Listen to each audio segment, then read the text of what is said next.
मामा, तुझे क्या हो गया? मुझे फोन क्यों नहीं किया? मैं चली आती। माया, रुक जाओ। मम्मी, अपुन उसे नहीं छोड़ेगी। जब तक उसको टपका नहीं डालेगी, चैन से नहीं बैठेगी। इन सब पर भरोसा करने से कोई फायदा नहीं है। ऐसा ही होता रहा तो सब हमारे खिलाफ हो जाएंगे। उसे गोली मार दे, आगे का मैं देख लूंगी। हाँ। आप लोग मेरी बात सुनिए, जल्दबाजी में कुछ नहीं करना चाहिए। तुम अगर उसको गोली मार दोगी तो पुलिस चुप नहीं रहेगी। उसी पुलिस से मैं उसका इनकाउंटर करवा दूंगी, समझ गए? कोई नहीं बच सकता। अरे रे, मेरी बात सुनो। उसकी बहन को हम यहाँ ले आए तो यहाँ आकर गुंडों को मारकर अपनी बहन को लेके गया। वो हम लोगों के आंखों के सामने इतने लोगों के बीच से लेके चला गया। वो कोई आम आदमी नहीं है, खतरनाक, बहुत खतरनाक। बच कर रही है। अगर वो खतरनाक है तो मैं भी कम नहीं हूँ। मेरी ऊपर तक पहचान है। मैंने कल ही उनसे बात कर ली है, समझे? आप शांत रहिए, मैं उसे छोड़ूंगा क्या? ये सब कुछ तुम मुझ पर छोड़ दो, मैं उसको ठिकाने लगा दूंगा। बेटी, एक छोटी सी चींटी भी हाथी को नाच नचा सकती है। इसके साथ ऐसा ही करूंगा मैं। ऐसा जाल बिछाऊंगा कि उससे कभी बाहर नहीं निकल सकता। दिमाग से काम लो, ताकत से नहीं, समझ गई?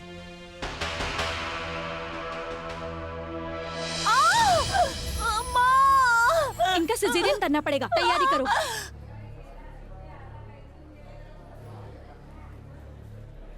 आई एम सॉरी, पेट में चोट लगने की वजह से मैं बच्चे को नहीं बचा पाई। मेरी बेटी, ऑपरेशन करने की वजह से हम लोगों ने बच्चे की माँ को तो बचा लिया है। Now she is all right. अभी उसे आराम की जरूरत है। अब जाकर ये मेडिसिन लेकर आ जाइए, मैं शाम को आकर चेक करूंगी। ये क्या हो गया? बोलो मैडम, क्या करना है? कॉलोनी वाले ने अपुन की बेइज्जती की। इस कॉलोनी को जलाकर राख कर दो।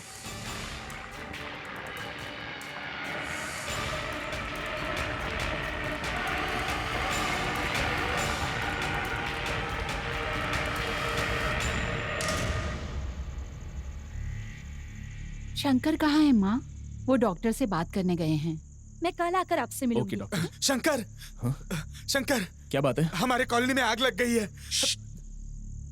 आप चलो चलो जल्दी चलो। अरे आग लग गई! बचाओ! अरे आग जल जाएगी! चलो भागो! बच्चे को बचाओ! फोन कर, फायर ब्रिगेड भागो जल्दी! जाओ जल्दी जाओ! कुछ करो! पुलिस को बुलाओ! भागो यहाँ से! अरे भाई कहाँ है? अरे भाई कहाँ है? अरे बचाओ उसको! बर्बाद हो गए! लूट गए! हमारी कॉलोनी में आग लग गई है सर। बेघर हो गए साहब। अरे भाई, मैं आप लोगों की मदद के लिए ही आया हूँ और मैं सरकार से सिफारिश करके पूरा के पूरा मुआवजा दिलवाऊंगा। हम सब कॉलोनी वाले मिलकर आपको लिख कर दे देंगे। आप लोग बिल्कुल चिंता मत कीजिए, मैं सरकार को सब कुछ लिख के भेजूंगा और आप लोगों के लिए लोन भी सैंक्शन करवाऊंगा। सर, लेकिन ये पैसे कब तक मिलेंगे? ये पैसे आपको 1 महीने के अंदर मिल जाएंगे। ये मैं सुनूंगा। सरकार के भरोसे रहेंगे तो हमारा कुछ नहीं होगा। हमें बाहर से पैसा लेकर घर बनाना पड़ेगा। घर बनाने के लिए बहुत पैसे खर्च होंगे। हमारे जैसे लोगों को इतना सारा पैसा कौन देगा? कुछ भी करना पड़े, भले ब्याज पर पैसे उठाने पड़े तो भी चलेगा। हमारे परिवार के लोग फुटपाथ पर सो रहे हैं। तुमने सही कहा, पर घर बनाने के लिए पैसा कौन देगा? और कौन? वो अम्मा जी तो पैसा देंगी। उन्हीं के पास जाकर हाथ पैर जोड़कर पैसा मांगेंगे। ए मामा, देख क्या रहा है? मेरी बेटी की बेइज्जती करने वालों को मैं पैसे नहीं दूंगी। पैसे चाहिए? जाओ शंकर से ले लो। यहाँ पर भी पैसे लेने के लिए। हमारे बच्चे कहाँ रहे? नहीं बनाएंगे तो कहाँ जाएंगे? पैसे लेने आ गए। रुक जाओ तुम लोग। नई कॉलोनी बनाने के लिए तुम लोगों को जितना पैसा चाहिए अपन उतना पैसा दी।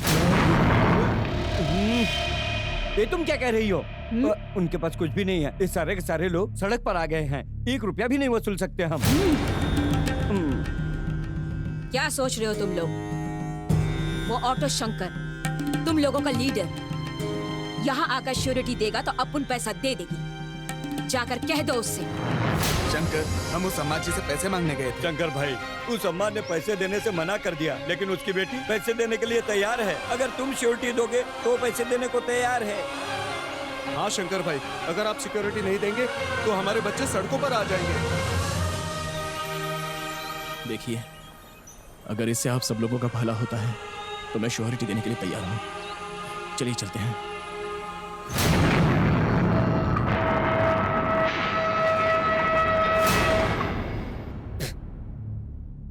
ए, उस शंकर को यहाँ लेकर आओ।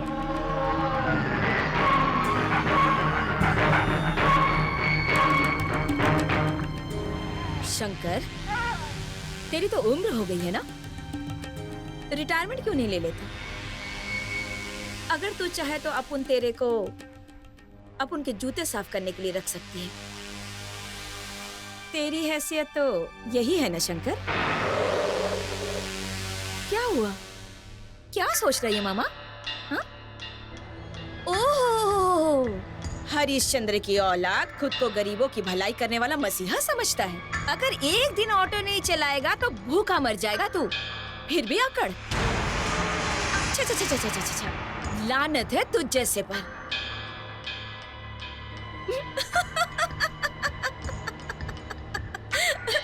क्यों मामा? हाँ माया बेटी।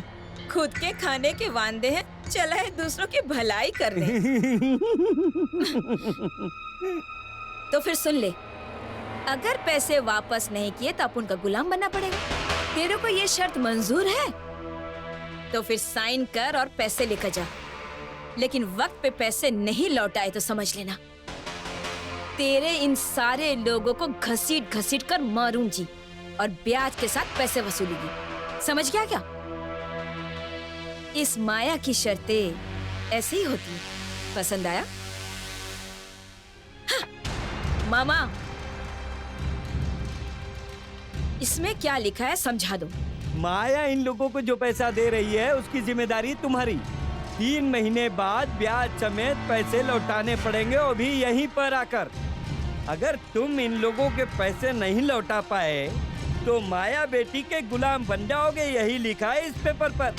ये 8 घंटे की सरकारी नौकरी नहीं होगी, 24 घंटे माया बेटी की सेवा करनी पड़ेगी। ये जो जो कहेंगी वो सब कुछ तुम्हें करना पड़ेगा। और भी बहुत कुछ है, इनके बूट के पॉलिश भी करने पड़ेंगे। और अगर कभी ये थूकेंगी भी तो चरणामृत समझ के हाथ में लेना होगा। और अगर डांटेंगी भी तो जवाब कभी मत देना। मंजूर है? सुना? यही लिखा है इस कागजात पे। ये सब मंजूर है तो यहाँ आके साइन कर। शंकर भाई, नहीं शंकर, हमें ये पैसा नहीं चाहिए। तुम साइन मत करो। सुनो शंकर भाई, अगर 1 महीने का ब्याज हम लोगों ने नहीं दिया तो ये तुम्हें गुलाम बना लेगी। हमें ऐसा पैसा नहीं चाहिए। सब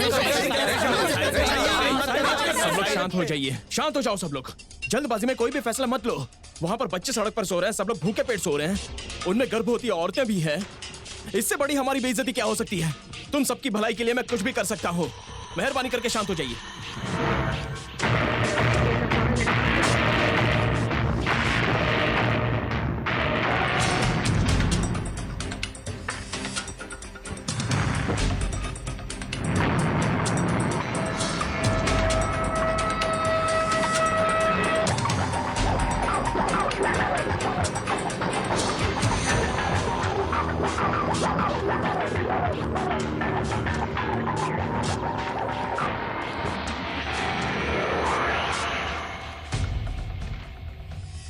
मामा, लो, ये पूरे 30 लाख हैं।